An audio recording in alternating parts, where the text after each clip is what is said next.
Տզուկաբուժությունը եկել է դարերի խորքից, դերևս փարավոնների շրջանում օգտագործել են եւ մինչեւ այսօր օգտագործում են, դա նշանակում է, որ նա արդարացված մեթոդ է եւ կարելի է շարունակել օգտագործել։ Կիրառվում է շատ հիվանդությունների դեպքում, հակացությունները շատ քիչ են, բայց պետք է դնել հմտորեն համապատասխան կետերով, որպեսզի արդյունքներ լինեն։ Սեղնաբուժության կետերով է դրվում եւ շատ հիվանդությունների դեպքում, եթե կայուն էֆեկտ է պետք եւ երկարատև, պետք է դիմել տզուկաբուժության։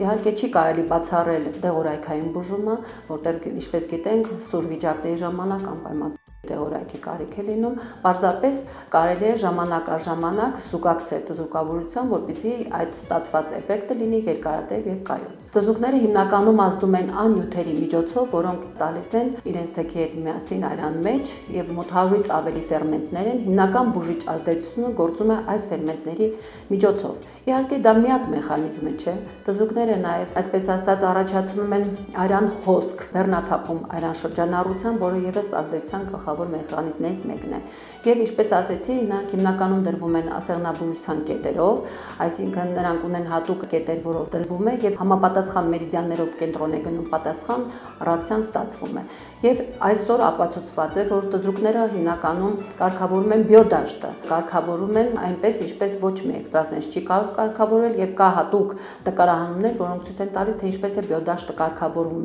Եվ ազդեցության մյուս մեխանիզմը, որ նրանք ունեն նեյրոտրոֆիկ ազդեցություն, այսինքն վնասված ներվի վրա են ազդում եւ կարողանում են կարգավորել։ Դրա բառ ապացույցն է այն, որ դրվում է հիմնականում մանկական ցերեբրալ պարալիչների ժամանակ, գլակոմայի ժամանակ եւ արդյունքները բավականին լավ են։ Հակացություններ, որոնց դեպքում չի դրվում տզուկներ, շատ քիչ են։ Դրանք հիմնականում այրան ցածր ճնշումներն են, խիստ ցածր ճնշումները, այրան տոկոսի իջեցումը, հեմոգլոբինի իջեցումը եւ չի կարելի դնել, երբ որ մակարդելությունը շատ իջած է, հատկապես հեմոֆիլիկ հիվանդներին դու ընդհանրապես տզուկներ չի դնում։ Շատ զգուշության դրվում է, իհարկե ծերերի մոտ կան իրենց մեթոդիկան դրվելու եւ չի կարելի դնել նաեւ հղիների մոտ։ Մնացած բոլոր դեպքերում կարելի է, պետք է ասել, որ տզուկները հիմնականում ունեն նաեւ այսպես ասած ախտորոշիչ հատկություն, եթե կետի վրա որ դրվում է, որտեղ որ նրանք լավ են աշխատում, մենք աշխատում ենք ինչքան հնարավոր է այդ կետերը ավելի շատ ընդգրկել, որովհետև արդյունքը ավելի ակնառու կլինի։ Հիմնականում այս սեզոնին մեզ դիմում են հիպերտոնիկ հիվանդության հիվանդներ։ Հիպերտոնիան գիտեք, որ գեզ ճնշումն է, այսօր համարվում է 140-90-ից բարձր, արդեն բարձր ճնշում։ Իհարկե հիպերտոնիան կարող է լինել ինքնուրույն հիվանդություն, նաև լինում է սիմպտոմատիկ, այսինքն այլ հիվանդության արտահայտությունն է հանդես գալիս։ Նման դեպքերում մենք աշխատում ենք կիրառել հիմնականում հիպերտոնիայի բոլոր կետերով դրվում է։ Հիվանդի մոտ երբեք չի հանվում իրեն դեղորայքը, կամաց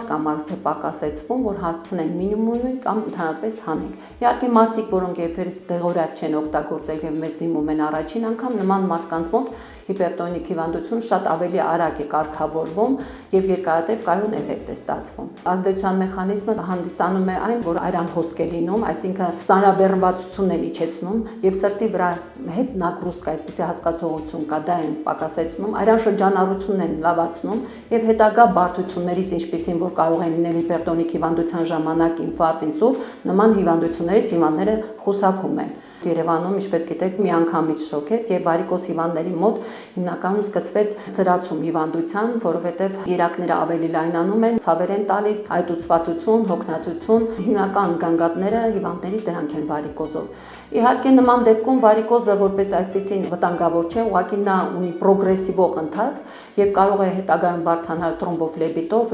որը ավելի դժվար է բուժվում։ Իհարկե առաջին իսկ շրջանից հենց դիմում են հիվանդները, մենք հիմա էլ ունենք թրոմբոֆլեբիտով հիվանդ, որը դիմել է հենց սկզբան օրից, արդյունքը լինում է ակնառու, դրվում է տզուկներ կոշտացման շրջանում եւ կամաց ներեծծվում։ Վարիկոզով հիվանդներին մենք առաջարկում ենք հետագայում ինչպես պահեն իրենց, որպեսզի նորից չշարունակվի հիվանդությունը, դիմում են մեզ նաև պրոստատիտով հիվանդներ։ Պրոստատիտը կարող է ինքը լինել անմիջական ինֆեկցիայի պատճառով եւ կարող է լինել պարզապես բորբոքային process, հիմնական լինում է նստակյաց աշխատանք ունեցող վարորդների մոտ եւ երկարատև նստակյաց եւ այրան շրջանառությունը խանգարում է փոքր կոնքի խորոչում, իհարկե կապված նաեւ ծխախոտի չարաշահման, խմիչքի, առաջանում է պրոստատիտ։ Նման դեպքերում ինչքան շուտ դիմեն հիվանդները, այնքան ավելի արագ արդյունքներ կլինեն։ Դիմում են նաեւ adenomayով հիվանդներ, որոնց մոտ հատկապես իրենց անհանգստացնող միակ ավելի գանգատը դա գիշերամիզությունն է, հաճախակի գիշերը վեր կենալը երբ որ դնում է տզրուկներ, հանգույցի փոքրացում է գնում,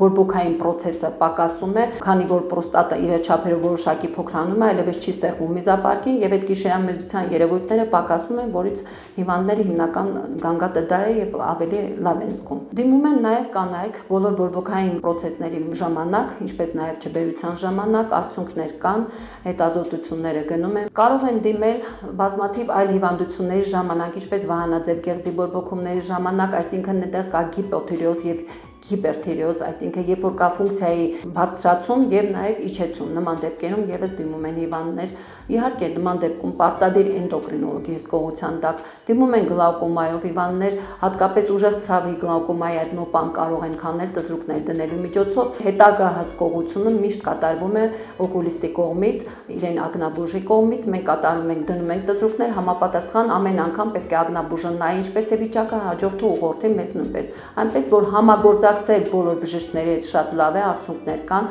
Այսօր մենք աշխատում ենք դնել նաև պլաստիկ վիրահատություններից հետո տզուկներ, որպեսզի այդ հյուսվածքները իրար ավելի միանան, այրաշրջանառությունը արագ վերականգնվի եւ արդյունքը լինի ավելի ակնառու։ Դիմում են նաև հիմնականում թութքով հիվանդներ, այստեղ ավելի ակնառու է էֆեկտը, որովհետեւ ընդամենը 3-ից 5 պրոցեդուրաների ընթացքում հիվանդները, որ գալիս են ահավոր ցավով, դժվարությամբ են քայլում, իհարկե ամեն դեֆեկացիոն ակտից հետո երբ որ արտանկում է լինում թութքի, նրանք շատ դժվարանում են եւ երբ որ դրվում է տզուկները աչքի առաջ այդ թութքը հետ է քաշվում եւ հիվանդները դուրս են գալիս այստեղից անմիջապես արդեն կարծես թե լավացած, շատ ուրախ երջանիկ, որ ցավեր չունեն, լավ են զգում։ Իհարկե, տվյալ դեպքերում պետք է հաշվի առնել այն, որ հիվանդները կարող են ունենալ եւ փորկապության երևույթներ եւ լուծ, այդ դեպքերում պարտադիր պետք է հետևեն իրենց դիետային, որպեսզի նման երևույթներ չլինեն, գոնե մի 2 ամիս, որ կարողանան արդյունքները պահպանվեն։ Հետազոտություններ է կատարում, պարտադիր մենք դիսբակտերիոզն ենք ստուգում, որովհետեւ հիմնականում թութք ունեցող հիվանդների մոտ հայտնաբերվել է դիսբակտերիոզ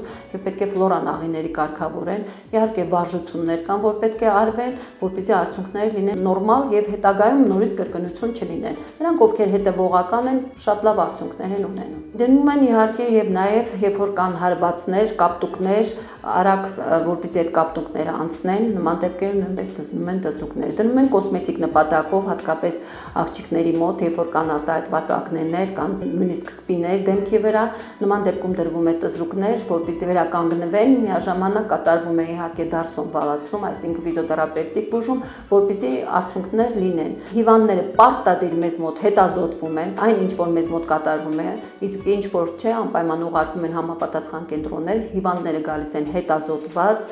բոլոր անալիզներով, զրույցից հետո նոր որոշվում է կարելի է նրան տզուկաբուժություն, եթե ոչ, ուրիշ ինչ կարելի է անել հիվանդին, այնպես որ եթե դիմեն մեզ, մենք տալիս ենք համապատասխան խորհուրդներ եւ ինչքան հնարավոր է բուժում անցկացվում է արդյունավետ։ Խորհուրդ կտայի չխուսափեն տզուկաբուժությունից, շատ արդյունավետ մեթոդ է, արդյունքները հետագայում հիվանդները տեսնում են, նախ որ արյան այդ կորուստը ստիպում է արյունաստեղծ օրգաններին, որպեսզի կարողանան նոր արյան բջիջներ մտցնեն արյան շրջանառության մեջ, երիտասարդացնում է օրգանիզմը, կարգավորում է քունը, այսինքն երբ որ դրվում է տզրուկներ, ոչ թե միայն տվյալ հիվանդությունն է բուժվում, այլ ամբողջ օրգանիզմն է կարգավորվում, իմունիտետն է բարձրանում, ընկալունակ չեն լինում շատ հիվանդություններ, այլ մենք հիվանդներ ունեն, որոնք ամբողջ ընթացքում երբ որ տզրուկներ են ստացել գրիպի տարածման շրջանում, ոչ մեկը չվարակվեցին գրիպով, որտեղ իմունիտետը խիստ բարձրանում է եւ նրանք կարող են հանգիստ անցկացնել այս շրջանները, այնպես որ կարող եք դիմել, բուժումը շատ արդյունավետ է եւ շատ օգտակար։